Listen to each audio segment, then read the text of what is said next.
Welcome back to Rattlesnake TV, guys. The world is changing at breakneck speed. And this week, there have been a few major developments around the globe. And in this video, we're going to be covering those events and their significance. We're going to go into the results of the European Parliament elections, Turkey joining the BRICS alliance, as well as the downfall of the petrodollar after a significant announcement from Saudi Arabia this week. Now, as we all know, the world is full of conflict at the moment, and just another development that's happened this week. Gunshots were fired at the demilitarized zone between North Korea and South Korea, allegedly because the North Koreans crossed the border. And this is just yet another world conflict that is at risk of escalation. And if this were to happen, it would have much wider implications globally. And if you're interested in the history of this conflict, I did a full breakdown of this where I also went to Seoul in South Korea and to the demilitarized zone, and I spoke to the South Koreans about how they view North Koreans. And I'll leave that in the description. But moreover, the wars in Ukraine and Gaza continue to intensify, with it looking ever more likely by the day that we will see Western troops on the ground in a hot war with either Russia or in the Middle East. And whilst Israel continue their assault on Rafah, which is pretty much globally condemned. Western forces have also just sent long-range weapons into Ukraine, meaning that they can strike into Russian territories. This is an insane thing to do, considering that Russia has the most nuclear warheads in the world. It's a terrifying act of provocation by the West and has elicited Putin to issue a response. And he is threatening to send weapons to other regions of the world where Russia and the West are engaged in various proxy conflicts. Мы думаем на тему о том, что если кто-то считает возможным поставлять такое оружие в зону боевых действий для нанесения ударов по нашей территории и создания проблем для нас, то почему у нас нет права поставлять наше оружие такого же класса в те регионы мира, где будут наноситься удары по чувствительным объектам тех стран, которые делают это в отношении России. То есть This all comes as Ukraine, with their enormous death toll, struggle to field an army and have military men patrolling the streets, checking people's draft documents and recruiting them to go to the front lines. Я не маю права знімати військових, які несуть службу на блокпосту. А це я маю право знімати. Це правопорушення, це похищення людини. And this lack of reinforcement, amongst other factors, has caused French President Emmanuel Macron, who says he will be with Ukraine until the end, to state and then double down on the fact that he would be happy to send troops into Ukraine, because he sees this war as an existential threat to Europe. And he thinks that if Vladimir Putin was to take over Ukraine, then he would come and try and take over NATO countries. This approach is completely delusional and unfounded, because not only does Putin not have the capacity to do so, which would make it a suicide mission, the Russians also don't have the desire to do that. Putin has repeatedly stated that he wants to engage in negotiation talks that would see Ukraine keep their independence, but become a neutral state and not join NATO. Meanwhile, the debate has been raging in the UK about national service, with Rishi Sunak randomly announcing that he wants to bring back mandatory military service for 18-year-olds in the country. We will introduce a bold new model of national service for 18-year-olds. Now, I'm not opposed to mandatory service because I think that it can be character building for young men, not women. And in the modern world, we could definitely use a little bit of hardening up. And it would also create a greater sense of nationalism amongst young people. I think that the way that Israel do that is pretty smart. I mean, it certainly beats a year of gender studies. However, if this were a move to try and bolster their military for a potential war with Russia, then that's a different story. So with both Sunak and Macron at least showing that they want to put measures in place for a potential hot war with Russia. For this reason and many more, the European elections that have just taken place were always going to be telling. And they were. Now, the way that these elections work, for those who aren't too in the know about European politics, is that within the European Union, there are over 400 million citizens from 27 different countries that all hit the polls to choose their next 720 MEPs, or members of European Parliament, for the next 5 years. There are a bunch of national parties from all over that team up with other like-minded European parties to create 7 major European groups from across the political spectrum. Now, it's important to note that these are different to the national elections. These are the elections that choose the representatives that represent your country in the European Parliament. But let's see how it went down on the national level. France was easily the most significant, with Marine Le Pen's National Rally Party doubling the amount of Macron's Renaissance Party, getting 31.4% of the vote compared to Macron's 14.6. The president of the National Rally is amazingly 28-year-old Jordan Bardella, which is indicative of the emerging political consciousness of millennial and Gen Z demographics. It's showing that the young people are not on board with the old way of doing things. They're actually much more skeptical of the EU and a lot more nationalistic, which is not the way that the boomer liberals saw things going. And just to punctuate this fact, Foreign Policy magazine says that the youth vote is what is swinging the elections in Europe. And after this disastrous result, Emmanuel Macron, accompanied by his loving husband, announced in a shock move that he is suspending the French parliament and calling for snap elections. It is a difficult decision, but it is above all an act of trust. Guys, just quickly before we carry on with this, if you appreciate the effort that goes into these videos and if you're getting value, then please don't forget to hit that like button below and also subscribe to the channel if you haven't already. Trust in you as citizens to make the best choice for yourself and future generations. An act of trust in our democracy too. Confiance en notre démocratie. Which is kind of like when you're playing a game of poker and you keep losing and you're sort of down to your last few chips, and then you just go all in, hoping that nobody will call your bluff. And if this move backfires for Macron, then the National Rally could get a majority in parliament, and it could end up seeing Marine Le Pen becoming prime minister. So the elections will take place on June 30 and July 7, and this will be a real litmus test for how the French people really view Macron and his globalist policies, such as his unwavering support for Ukraine, his soft stance on immigration, and his fear-mongering over climate change and the far right. We will see in a few weeks. And speaking of this result, let's have a look at some of the reactions from the Liberals.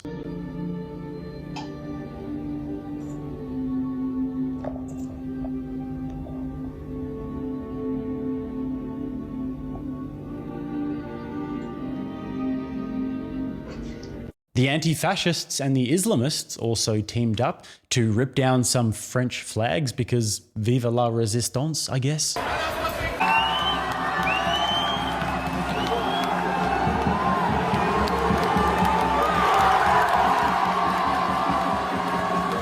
In Germany, who have more seats in the European Parliament than any other country, with France second, making both of these results actually very important, the centre-right Christian Democrats came first with an impressive 30% plurality, gaining 7% from the last election. But even more impressive, anti-immigration Nationalist Populist Party Alternative for Deutschland crushed the Liberal Green Party to become the second largest party in the country and the most popular in Eastern Germany. Germany's AfD celebrates their showing in European Parliament elections. The far-right party is projected to take second place ahead of the governing coalition. The AfD campaigned on an EU-skeptic anti-immigration platform. This sent a shiver down the spines of the woke globalists in Germany because it was a terrible night at the office. A few other noteworthy results for the nationalist populist sort of parties in Europe included Geert Wilders' Dutch Freedom Party in Holland, which went from 0% of the Dutch seats to 20% of the seats in the parliament. Liberal Belgian Prime Minister Alexander De Croo received just 5% of the vote and actually forced him to resign as the right dominated. In Italy, Giorgia Meloni's Brother of Italy group won 29% of the vote, more than 4 times what it took in the 2019 elections, bolstering their position at home and in the EU. And in Austria, the populist nationalist Freedom Party of Austria won the most votes for the first time. So, I mean, it's great to see all of these moves happening across Europe and the European people having their feelings known. And these are the movements that the liberal mainstream media will smear as far right. They are terrified of a groundswell of desire for protecting your borders and your national identity. But I must say, the reality of things, and this is where I get a little bit pessimistic about it,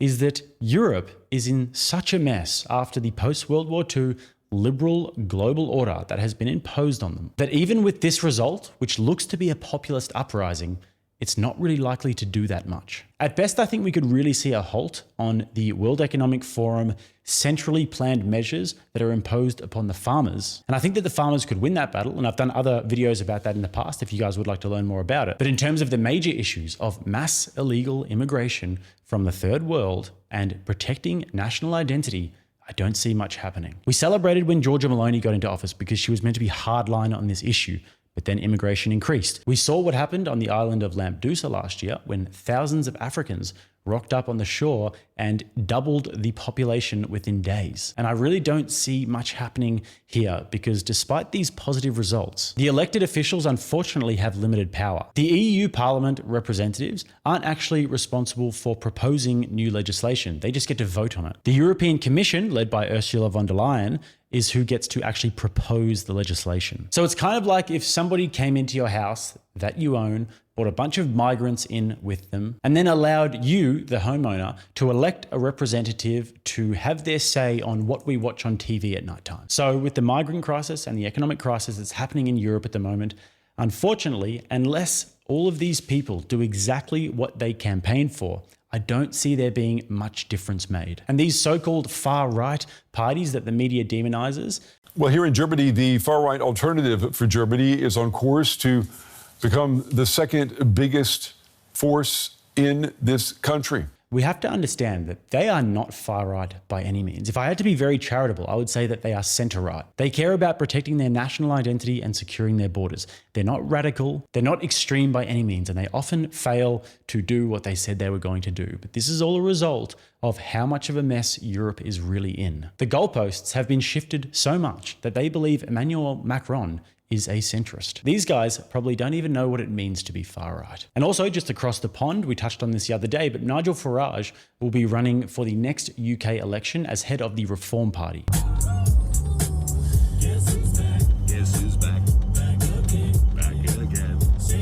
And I like Nigel, and that gives me a lot of hope. But in terms of the bureaucracy and the hoops that he would have to go through, once again, not that hopeful. But the positive I will take from this is that the desire is there. There is clearly a groundswell of Europeans who want to recapture their national identities, and they want to recapture their national sovereignty. And hopefully this will continue to gain momentum over the coming years and decades to the point where there is a truly Christian, conservative, populist movement. I mean, that is very optimistic considering the state of things. Europe might be too far gone, but we will see. Now, in terms of global trends moving away from the liberal world order and towards more traditionalist societies, there have also been some major developments this week in terms of the BRICS alliance. Now, the BRICS alliance, for those of you who aren't fully aware, is an alliance that initially started between Brazil, Russia, India, China, and South Africa. And also more members have joined since then. And the main goal of BRICS is to create a decentralized global currency that will challenge the US dollar's supremacy. And this week, there has been a huge development. Turkey has expressed a serious interest in joining BRICS, which is looking pretty likely to happen. And this would be the first member of NATO to join BRICS. And it's just further proof that global power and finance is moving east. Now, Turkey has been waiting on EU membership for 20 years, and they aren't going to get it because they're a Muslim state. There's a direct path for immigrants from the Middle East to Turkey and into Europe, and the EU doesn't really want that. Turkey is important to NATO, however, due to their strategic location on the Black Sea and their massive army, the second largest in NATO. But they are feeling a little bit left out when it comes to the EU. And now they're looking east to stabilize their strategic and economic future. And if I were a gambling man, I probably wouldn't be hedging my bets on Europe either. And Turkey seems to agree. Turkey will also be holding a meeting with Russia this week as the Kremlin supports Turkey's decision. And this just goes to show that many countries around the world who find this global partnership that is seeking to decentralize global finance very attractive. So Turkey is the latest domino to fall, and this is just a massive development in terms of the changing global order and the attempt at changing the global reserve currency, which is obviously the US dollar at the moment, or as people call it, de-dollarization. It would have devastating effects on US global supremacy because the United States tends to weaponize the US dollar and its position as global reserve currency through sanctions and other measures. And let's just say that in doing this, they've made a few enemies along the way. And if they were to lose this position as global reserve currency and other countries stopped trading in US dollar, then all of those US dollars would have to return back to the USA, which would enormously inflate the currency and probably lead to some sort of a massive financial crash. Now let's check out this clip of Vladimir Putin speaking at the 2024 International Economic Forum in St. Petersburg last week. Here he speaks to his and others' desire to decentralize the global financial system, thus making it far more difficult, almost impossible, for the US to impose the crippling sanctions that they have imposed on Russia, on Iran, and that they would probably choose to impose on China in the future. на использование национальных валют во внешнеторговых расчетах переходят и многие другие быстро развивающиеся экономики мира, в том числе Китай, Индия, государства Латинской Америки. И важно координировать совместные усилия по формированию такой новой децентрализованной мировой финансовой системы. Конечно, от этой децентрализации будет в значительной степени зависеть устойчивость всех мировых финансов. Чем более децентрализованно это будет, тем для мировой экономики будет только лучше. Она будет меньше зависеть от кризисных явлений в тех странах, которые до сих пор располагают таким преимуществом, как мировые резервные валюты.